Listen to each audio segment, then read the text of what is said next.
And I'm back with another video where I try to paint something with Da Vinci palette put together by Denise.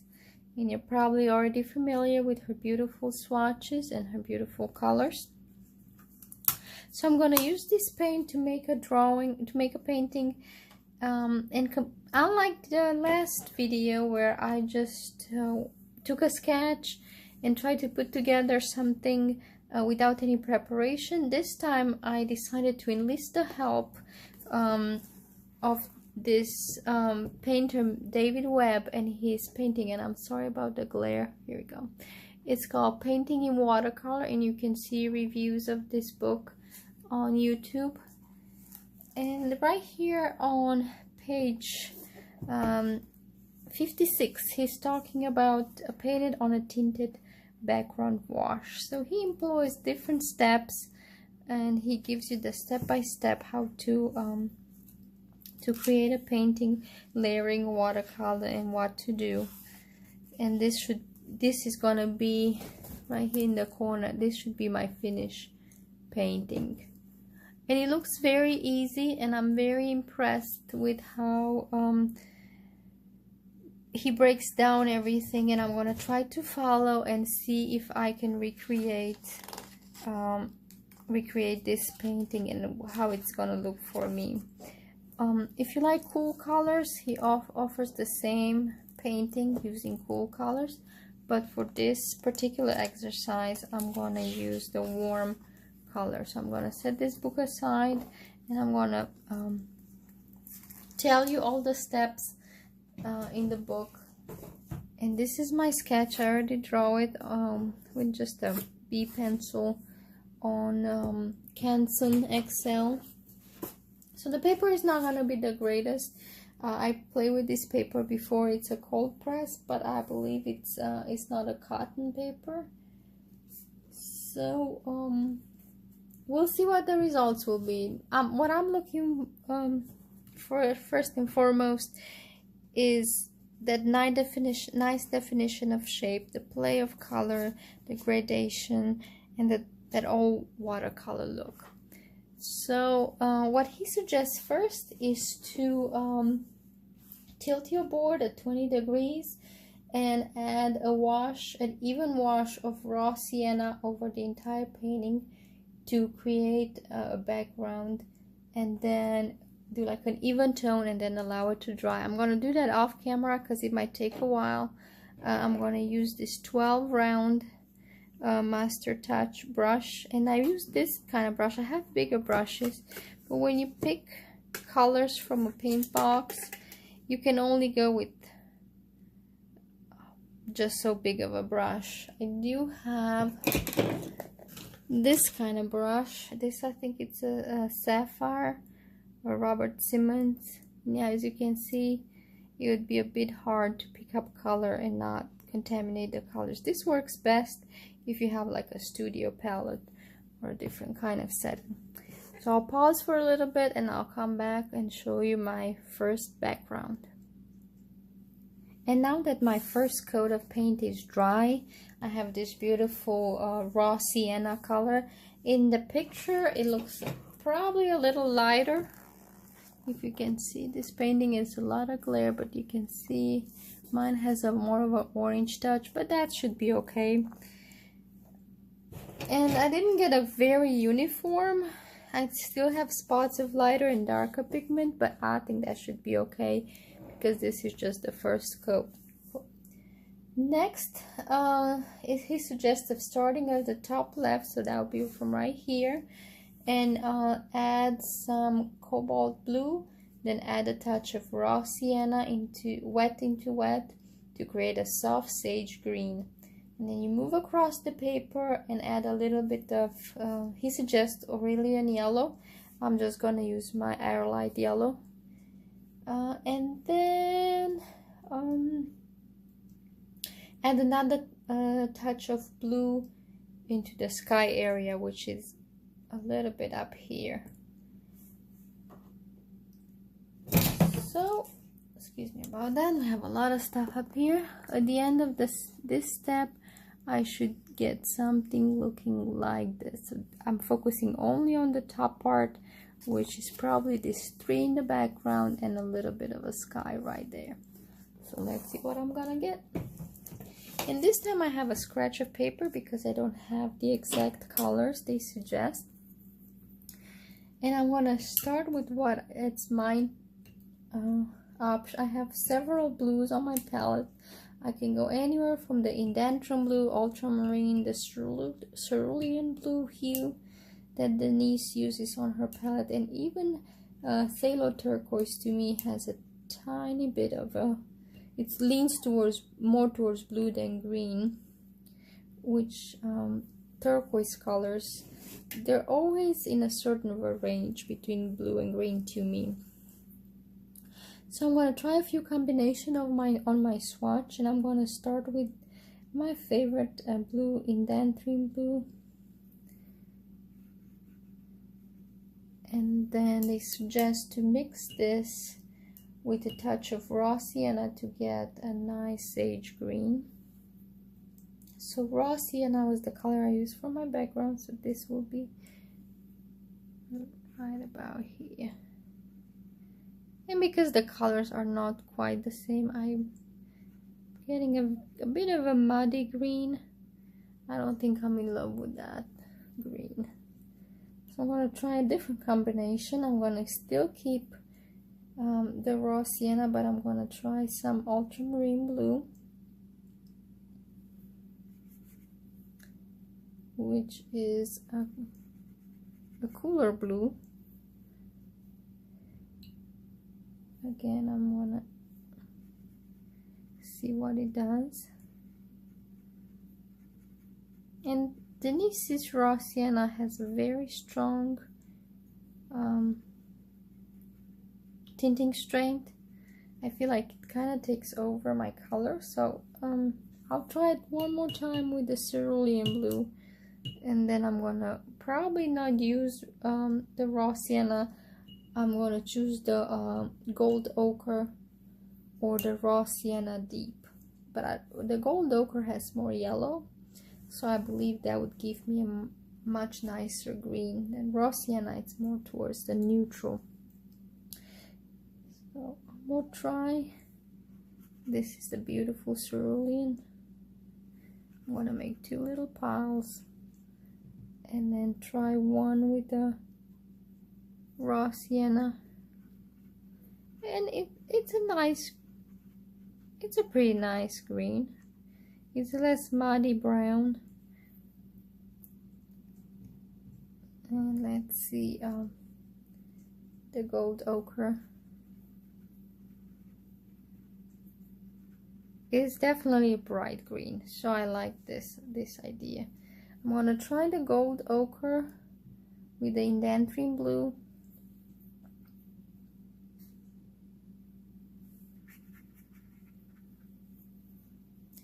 And then I think this should be the closest thing to that sagey green. It's more toward the cooler side, but I'm gonna go with that combination. And I'm gonna use my number 12, and starting from, they said left corner, I'm gonna use my blue.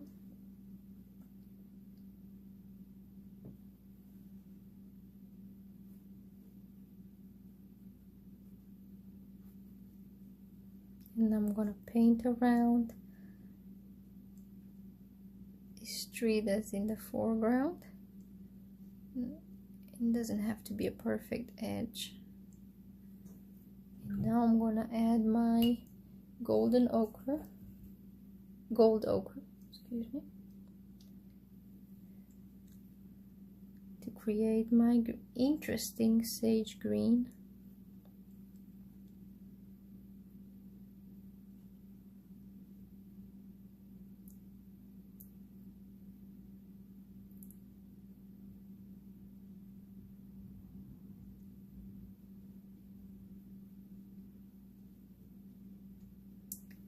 And then they suggest to add a little bit of vermilion towards the middle of this first part to suggest kind of sun. And I'm gonna try the air light yellow.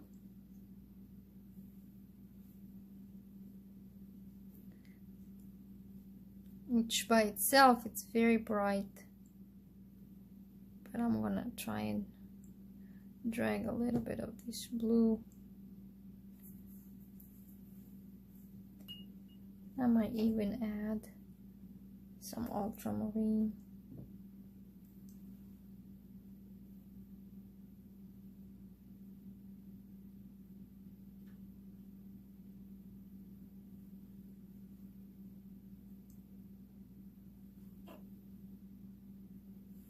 Some of the gold ochre.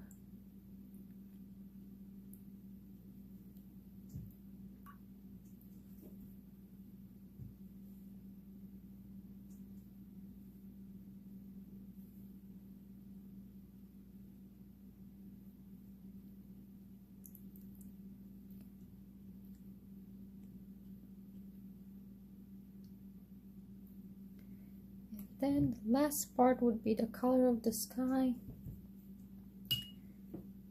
Right here in the top corner, top right corner, and I'm gonna go with the ultramarine because I feel it's more vibrant.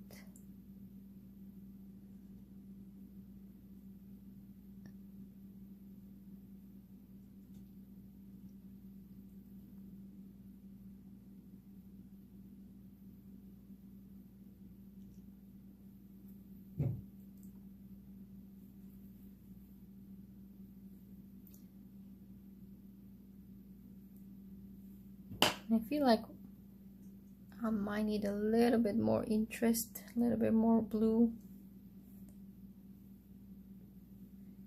in this part of the painting to suggest some shadows.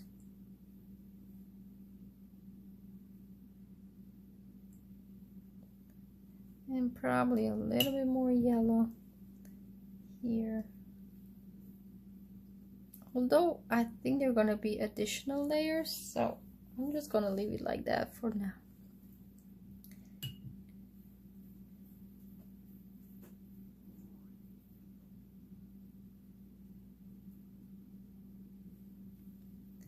In the third step, they suggest to pick some burnt sienna and allow to touch the bottom of this edge, which mine is almost dry, and then color this part of the gate kind of around this bottom.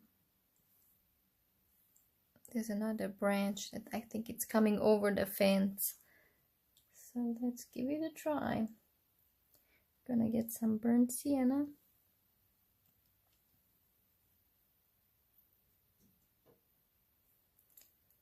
And we're gonna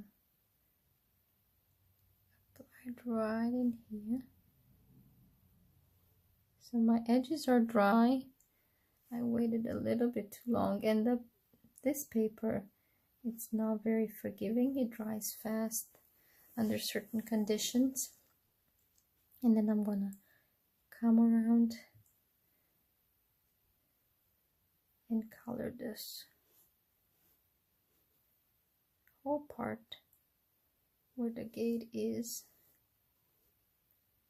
And they recommend to add cobalt and alizarin crimson to the shadow area. So that would be this side here under the branch and this part where the gate is.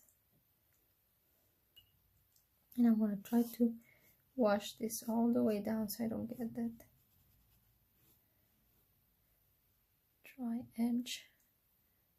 I'm going to add just a touch of blue here. Maybe a little bit of yellow. And you see here I added too much water and not enough pigment, so I get this interesting shape. I think these are called backgrounds. I'm not sure how to call them, but now I figure out why I get them. It's too much water and not enough pigment. So I need to work fast because this line right here is gonna dry. and it's gonna dry quite flat because I didn't add the cobalt and alizarin crimson. So it's almost like a violet color, but instead of adding a purple from the tube, we're just gonna add we're gonna mix the color on the paper. That came up a little too strong, but I'm gonna get some red, and alizarin crimson quinacridone I think would be the closest thing. And these are my shadow areas. This top of the fence.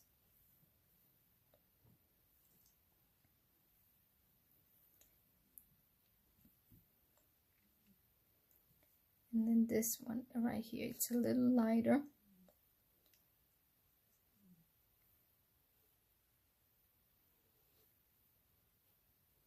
And I'm gonna color it all the way down, adding a little bit of blue. There are some steps right here, and then maybe a little bit of green for the overgrown part.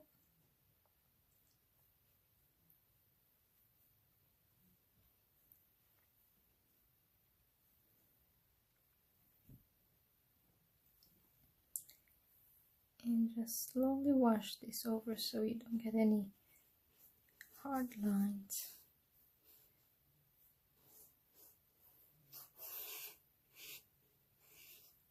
And I think I was supposed to color this part of the tree with the first pass.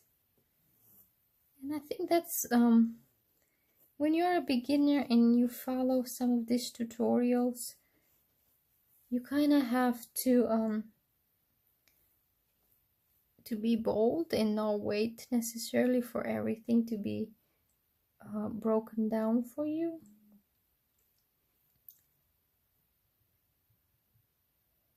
Yeah, I think now that this yellow might be a little bit too bright, so I'm gonna try my mixture with the gold ochre and color this part of my branch.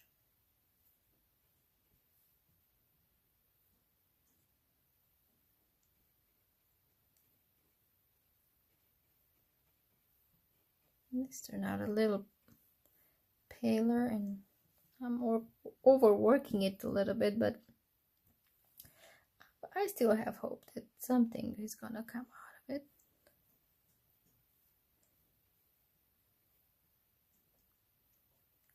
This part, this is one of the mistakes I'm doing in the desire to preserve a shape too early in the painting process.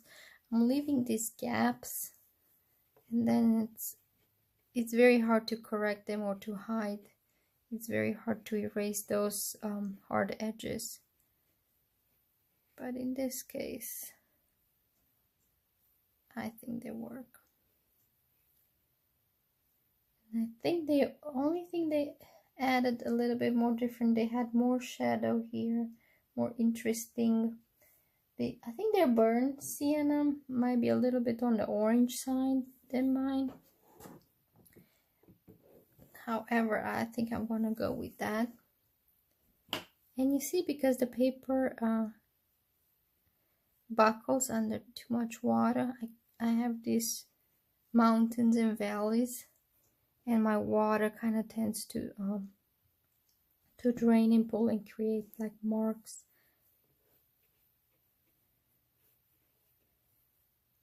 And I'm gonna add just a little bit of greenery right here, using some of the Airlight yellow, which is a very bright yellow, and a little bit of the ultramarine blue.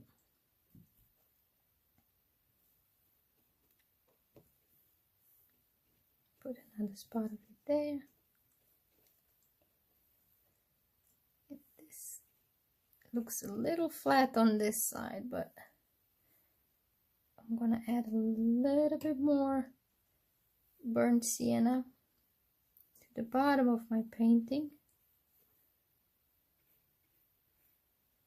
I'm gonna dry it up, and I think I'm gonna move to step number 5.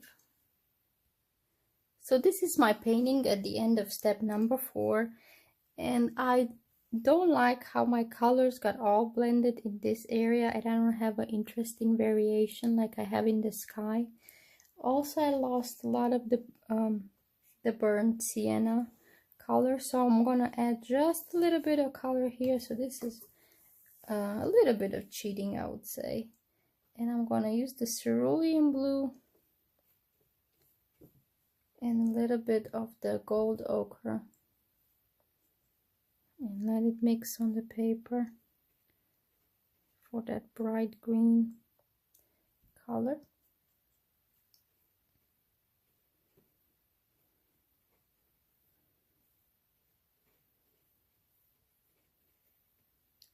Also, I would like this area to be a little darker, but hopefully I can correct that when I'm gonna paint the shadows. And then lastly, I said I want to add a little bit more burnt sienna to this part of the gate. I might even add a little bit of quinacridone burnt orange. Let's see what I'm gonna get. I try to wet because all of my other colors are dry. This is not gonna blend as easy, and I'm gonna end up with very rough lines. I probably should just leave it like this and dry it up and add my shadows and see where this is all gonna go. I'm just gonna add a little bit more green.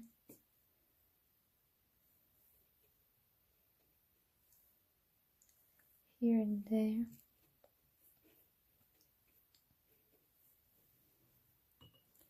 Alright, time for another drying break, and then I'll come back with some shadows. So I added my shadows the best I could. I mixed the instead of the cobalt blue the book suggested, I mixed the ultramarine blue and alizarin crimson, and I got a lot of separation between the blue and the pink. And although I like how it looks, I don't know if it's even close to the way the model in the book is. This is my painting so far, and I don't think I'm gonna add much more to it.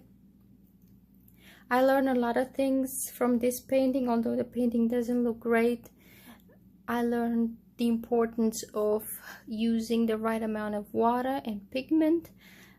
The paper definitely not being the highest quality didn't help much. Also not using too many colors. I believe I stray from the recommended colors, and then I end up with a bit of a mess. The painting looks all over the place. The shapes are getting a little bit lost. But for a beginner, for a brand new watercolor fan, I would say I did quite okay. There's a lot to learn. I don't know if I'll keep up to it, but stay tuned and maybe you'll find out. Thank you so much. I'll see you in my next video.